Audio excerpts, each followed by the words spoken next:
It was all over the news last week. Apple's going to have a USB-C iPhone. The EU has passed a measure that forces Apple to have a USB-C iPhone. Well, that's all well and good until it happens, but I don't really think Apple is going to do it. And I agree with them. Like we can all agree on our sponsor. Sponsor of today's video is water. Makes up most of your body, is on most of the planet, is always fun on a hot day to play in. Get some today. Thanks, water, for sponsoring this video.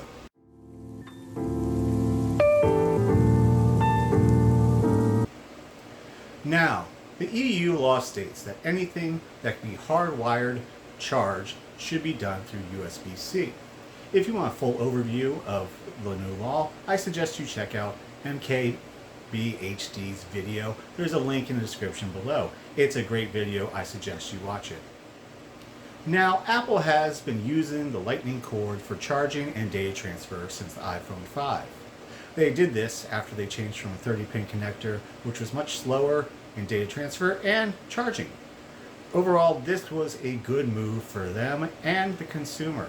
They had everyone buy new charging devices and new Lightning devices, and we just got a better overall experience. Let's look at those two things, data transfer and charging. First, with the data charging, most people do not actually transfer their files from their phone or say their iPad through a wire anymore. They use the iCloud. And especially since the first tier of iCloud service, iCloud Plus I believe it's called, is 99 cents per month for an extra 50 gigabytes. Well, that's a pretty good deal. So most people are not transferring to their computer. I personally, being the tech guy in my family, have to always somehow help my mother free up space with her photos, all in the cloud. So data transfer is really kind of off the table right now. Yes, I agree, USB-C is great for data transfer. But again, most people are not doing it. Now, when it comes to charging, as someone who works in all the ecosystems, whether it be Microsoft, Google, Apple, Linux, when it comes to actual charging, it's pretty hard to notice just in general. Now, I'm sure someone in the comments will give me tech specs, and honestly, USB has tons of specs, but day-to-day charging, if you haven't had an Android with USB-C and done fast charging with that, you're not going to notice. Frankly, like I said, I'm a tech person for my family. People like my mother and my siblings who all use iPhones, when they take an actual iPad charger, stick the Lightning cord in, they're just impressed by that. So charging really isn't an issue through the wire. But let's assume that Apple does make a USB-C iPhone. I mean, they already make a USB-C iPad, why not the iPhone? Let's look at how they actually make changes in their product lines. And I'm going to compare this to the MacBook Pro. Anyone who has used an Intel Mac in the past, say, actually close to a decade, has really not been impressed. They've gotten lighter and thinner, yes, but you can't replace things. And okay, yeah, you can't really replace things on the M1 either. But you lost your ports, the thermals were horrible, they switched to a horrible keyboard. Yes, I'm just going to keep saying horrible. They did not listen to the complaints of their consumers, but their consumers still bought the MacBook Pro. It wasn't until a fundamental change happened that Apple brought back all these things. And that's what Apple does. Until there's a drastic change to be made, something that just changes the industry, like the M1 chip. Yes, the M1 chip is changing the industry because it's showing that ARM can be run on these larger systems. Windows tried, and they failed. The Surface RT, they could not get anyone to write software for it. Whereas Apple, with their MacBook Pro, well, everyone's jumping on board. So what Apple does is when they make a change, they want to make a change purposefully. Yes, it's slow. I don't know how long it took them to have a waterproof iPhone when Samsung had, the Galaxy, I believe it was S5 that was waterproof.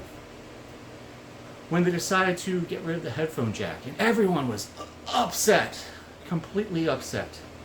Samsung ran commercial saying, hey, we're not going to take away the headphone jack. What happened? They introduced the AirPods. Everyone went to Bluetooth. It's hard pressed to find a headphone jack on a phone these days. So while I have not been the biggest fan in the past of Apple's decisions of when to make changes, it's also forced me to move to Android for various reasons. When they do it well. And this is what it's going to be. So if they haven't done USB-C yet, there's a reason for that. Now, let's look at the EU's arguments. They're saying this initiative will make it easier for the consumer and be more environmental friendly. Now, I agree.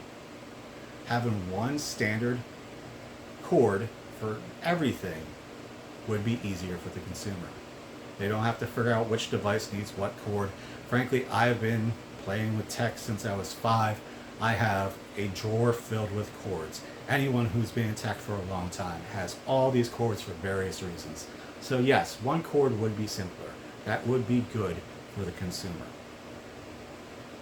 Now, the environmental friendly part, that's a little different because unfortunately the iPhone is still the largest used phone in the world, especially in the United States.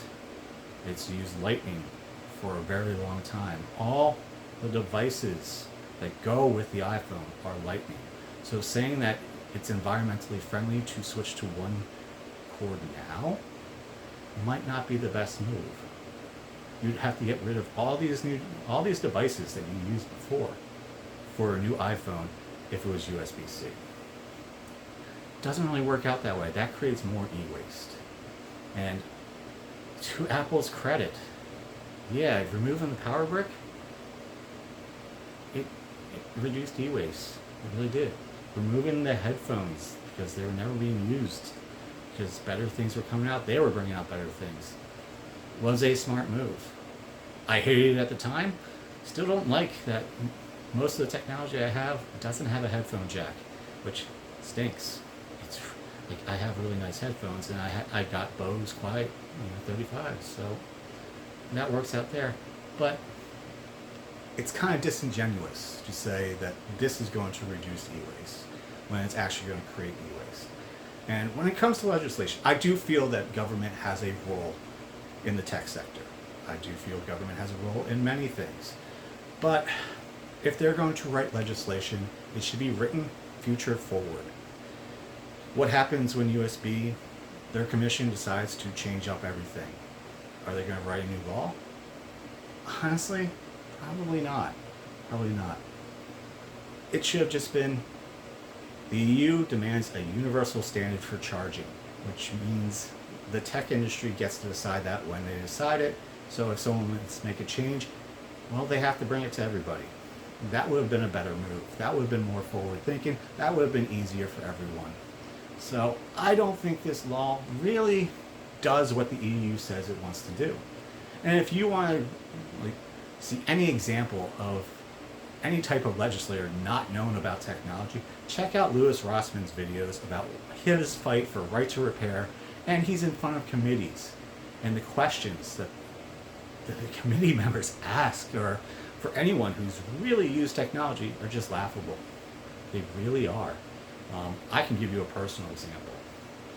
The school I used to work out got the best Promethean boards that you could buy at the time. Literally the top of the line. The tech guy is explaining there are 2 cords that you need to use. One is a USB-A cord, which transfers the data. The other is the HDMI, which transfers the video and the sound. Woman raises her hand and asks, "What's the third cord for?" He looks strangely perplexed, and he's like, "What third cord?" And she's like, "The one with the 3 metal things at the end." She was talking about the power cord. That is kind of the level of ignorance that many people have when it comes to technology.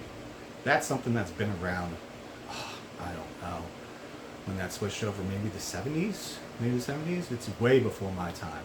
So, when writing legislation, it should be forward thinking, not really resolving problems of the past. Having the right cord is going to be a problem in the past. My final thoughts are this. Apple is not coming out with an iPhone with a USB-C charging port. It's not happening. There's about 3 years before this law goes into effect, and that's not going to be their move. They're going wireless. They're going portless. They already have wireless technology in all of their iPhones. Why not just remove the port? I mean, it will upset people, yes, just like the headphone jack. But it is the better move. It's the more forward-thinking move because they can use that space for a bigger battery, larger chip, better overall design. And that's what we want from a new phone. We don't want the incremental changes. That's actually what's bad for the environment, keeping incremental changes. What we want is a drastic change like the M1 MacBook. Again, what else do they have to charge? Because it isn't just phones. It's other small devices that are charged by cord. Well, they've kind of already taken care of that. AirPods can be charged wirelessly. Apple Pencil should be able to be charged wirelessly. Everything else is USB-C. So I know it might upset people, this view. It might be a hot take for a lot of people, but they're not coming out with an iPhone USB-C. It's not happening. They're going to run out the clock, figure out how to get MagSafe to work better, and change the environment. They will come out and say, we're doing what's best for the environment, and everyone's going to do it wirelessly. We've had the technology for a long time. They're going to force us to use it. So, if you like this content, please hit like, subscribe, notifications. Other than that, thank you for watching. You made it all the way to the end. You're a great person. Bye.